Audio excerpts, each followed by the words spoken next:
My girlfriend said, let's pretend we broke up for a week just to see how we feel. I said, if that's what you want. On day 3, she posted a photo cuddling another guy. I didn't text her, just changed the locks and tossed her stuff outside. She showed up crying. It was just a test. I said, good, I passed. Ever had one of those moments when you realize your entire relationship was built on quicksand? That's where I found myself last month. Thought I'd share how I handled it, since it might help someone else spot the red flags I missed for 2 years. It started on a regular Tuesday night. I, 32M, had been living with my girlfriend Allison, 29F, for about 8 months. We'd been together for nearly 2 years total. Things were mostly good, or so I thought. I was making dinner when Allison came home from her job at a marketing firm. She seemed off, quiet, distracted. When I asked what was wrong, she sat at the kitchen counter and dropped her bomb. I think we should pretend we broke up for a week. I stopped chopping vegetables and looked at her. What? Not for real, she clarified quickly. Just an experiment to see how we feel being apart, to make sure this is still what we both want. My first thought was that she'd met someone else and was testing the waters before making a decision. But I kept that to myself. Where is this coming from? I asked instead. She gave me some line about her friend Megan doing the same thing with her boyfriend and how it brought them closer than ever, and reminded them why they fell in love. Said it was like a relationship reset button. I'm not big on games, never have been, but Allison insisted this wasn't a game. It was a growth exercise. She'd been in therapy recently, and I wondered if this was some new technique her therapist suggested, though it sounded sketchy as hell to me. After about 20 minutes of back and forth, I realized she wasn't really asking, she was informing me this was happening, so I shrugged and said, if that's what you want. She seemed almost disappointed by my easy agreement. Maybe she expected me to beg her not to do it? Not my style. We established the ground rules. For 1 week, we'd act like we weren't together. No calls, no texts unless it was about logistics for the apartment. She'd stay with her friend Megan. We'd reassess after 7 days.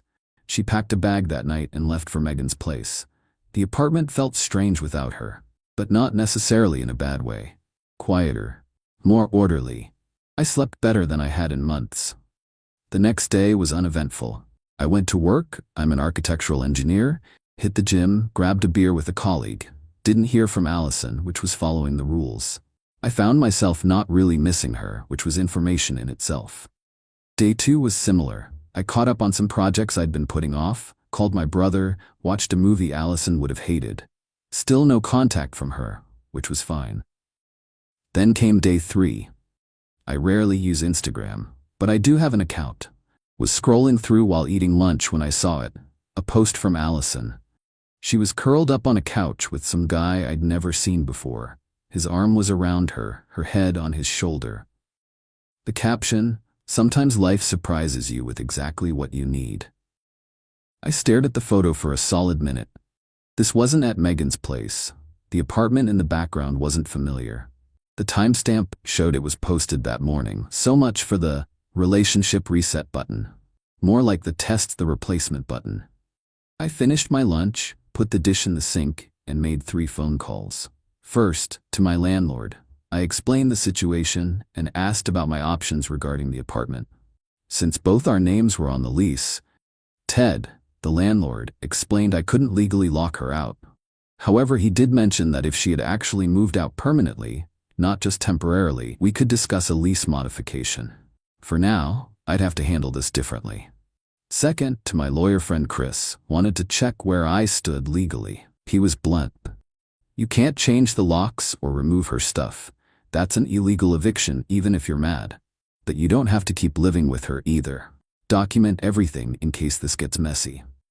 Third, to a friend with a spare room. Asked if I could crash there for a few days while I figured out next steps. Ryan agreed immediately. I packed up some of my essentials, then went to our shared storage closet and pulled out Allison's suitcases. I carefully packed enough of her clothes and daily necessities to last a couple weeks, left them by the door, and sent her a text. The only one all week. Saw your Instagram. I've packed some of your things by the door. I'll be staying elsewhere for a while. Please come get your stuff. We're done. Then I muted her number and headed to Ryan's place. I didn't hear anything that night. The next morning, Ryan and I grabbed breakfast before work, and he helped me start looking at short-term rental options. I wasn't about to keep living with someone who'd pull that kind of stunt, but I also wasn't going to do anything illegal. Around noon, I got a text from Allison. WTF, we're on a break, not broken up. Where are you? I didn't respond. Let her stew in the uncertainty she created. After work, Ryan came with me to check on the apartment. Allison wasn't there, but the suitcases I'd packed were gone. I grabbed a few more of my things and left again. The next day, I spoke with Ted again about my options. He said that legally, the best approach would be for one of us to formally request removal from the current lease and sign a new one. The person staying would need to qualify for the rent on their own income. Given my steady job and perfect payment history, he was fine with me taking over the lease solo if that's what we decided. Allison finally called that evening, and I answered. Time to end the games. You said we were broken up for a week, I replied calmly. I said pretend. It wasn't real. It was just a test. A test you failed when you posted yourself cuddling with another guy after only 3 days. That wasn't. Jordan is just a friend from work, she stammered. I don't care if he's the Pope. We're done. She started crying harder. It was just a test to see if you cared enough to fight for us. And there it was, the real reason for this whole farce. Not a relationship reset, but a manipulation tactic to make me prove my devotion. All the pieces clicked into place. The weird mind games over the past few months, the manufactured fights that came out of nowhere, the constant need for reassurance. Well, good news, I said. It was a test and I passed. I respect myself enough not to be with someone who plays games like this. You can't just break up with me over this, she said, shifting tactics. We have a lease together. You can't make me leave. You're right about the lease, I acknowledged. I've already talked to Ted. One of us can take over the current lease if we both agree and the remaining person qualifies financially. Or we can both move out. Your choice. But either way, our relationship is over. Allison looked stunned that I'd already thought this through. So that's it? 2 years together and you're just done because of one mistake. This wasn't a mistake. It was a deliberate choice to manipulate me, and when that didn't work, to hurt me.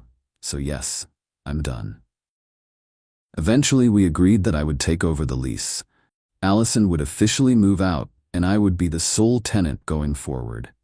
Ted drew up the paperwork the next day, and within a week, the apartment was legally mine alone. It cost me an additional security deposit and some fees, but the clean break was worth every penny. Over the next few days, Allison came with her friend Megan to collect the rest of her things while I made myself scarce. I had documented everything with photos before she arrived, and after she left to make sure there were no issues. Over the next few days, the texts continued, swinging wildly between rage and pleading. I responded only to practical matters, when she could pick up her mail, arrangements for the lease, etc. After about a week, she seemed to accept it was over. Then came the social media campaign, vague posts about betrayal and men who can't handle strong women. Mutual friends started calling, asking what had happened. I told the truth, simply and without embellishment. Most understood, a few took her side. I let them go too. 2 weeks after the infamous test, I ran into Jordan, the guy from the Instagram post, at a coffee shop. He recognized me, looked uncomfortable, and then approached my table. Look, man, I just want you to know I had no idea she had a boyfriend. She told me she was single. I believed him. Allison had apparently been laying groundwork with him for weeks, long before her break proposal. He showed me texts going back nearly a month. Nothing explicit, but definitely flirting. He seemed like a decent guy caught in her web. I thanked him for his honesty and wished him well. It's been about a month now. I'm still in the apartment, though I'll probably move when the lease ends in 2 months. Too many memories. I'm not rushing into dating again. Need some time to calibrate my radar after missing so many warning signs with Allison. Last I heard, she's not with Jordan either. According to mutual friends, he backed off after learning the full story.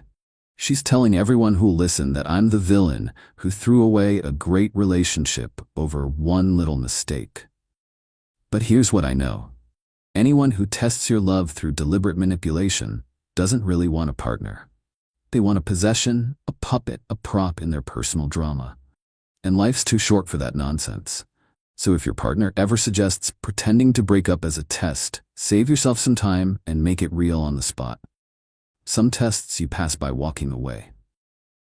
Update, 3 months later. Hadn't planned on updating, but there have been developments worth sharing. First, the apartment situation resolved itself well. After completing the lease transfer, Ted offered to let me transfer to another unit in the building, a smaller one-bedroom that had just been renovated, if I wanted a fresh start. Rent was actually a bit less, and I got to escape the memories without the hassle of finding a completely new place. Moved in last month with a brand new lease agreement. Allison's campaign to paint me as the villain sputtered out after about 6 weeks. Turns out she tried the same, "let's take a break" routine with Jordan after they started dating. He recognized the manipulation tactic, having just been on the other side of it, and ended things immediately. When he shared that story with mutual friends, it pretty much killed any sympathy for her version of events. The most interesting development came from an unexpected source. Allison's previous boyfriend, Eric. He reached out to me through a mutual friend after hearing what happened. We met for a beer, and he told me she'd pulled similar stunts throughout their 3-year relationship. The final straw was when she tested him by saying she was flying to visit her sister, but actually checked into a hotel in town to see if he'd cheat, thinking she was away. When he didn't, she was actually disappointed. She creates problems to feel important, Eric explained. If things are stable, she gets bored and needs to manufacture drama. That conversation was weirdly cathartic. Confirmation that the problem wasn't me failing some legitimate relationship test, but her unhealthy need for emotional chaos. As for me, I've started dating again casually. Nothing serious, just getting back out there. The whole experience left me with better instincts for spotting red flags, so there's that silver lining. Oh, and the lease? Once the modification was complete and I was the sole tenant on the original apartment, the transfer to the new unit was straightforward. Allison tried to argue she should get half of my security deposit back. But since she had broken the lease early, her choice, not mine, those funds went toward the lease break fees. The landlord's office handled it all professionally. The last I heard about Allison, she's taking time to focus on herself. Based on her social media, that means posting inspirational quotes about knowing your worth and how the right person won't make you question their love. The irony is almost poetic. Some people asked if I regret ending things so abruptly, instead of trying to work through it. Not for a second. What Allison did wasn't a momentary lapse in judgment, it was a calculated test of how much manipulation I would tolerate. Finding out the answer was none seems to have been educational for her. Consider this case closed. Sometimes the trash takes itself out, it just needs a little help with the door.